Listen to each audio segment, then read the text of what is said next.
যখনই ভাবে আমি আর কোনো গাছ কিনবো না, এখানেই শেষ।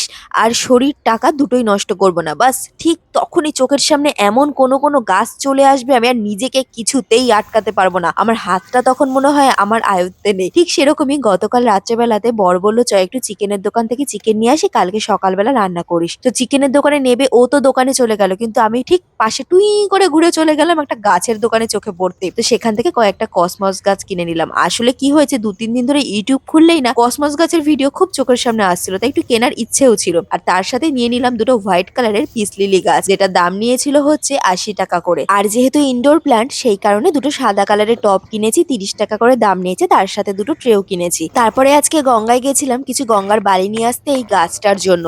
আর ভাইকে বলেছিলাম একটু সিঙ্গেল সুপার ফসফেট এনে দিস, শীতকালীন গাছগুলোতে দেবো। ও দোকানে গিয়ে নিয়ে এসেছে সুপার ফসফেট। এই দুটোরই কি কাজ সেম কিনা তোমরা জানলে আমাকে জানিও। তো চলো আজকে জন্য টাটা, বাই বাই।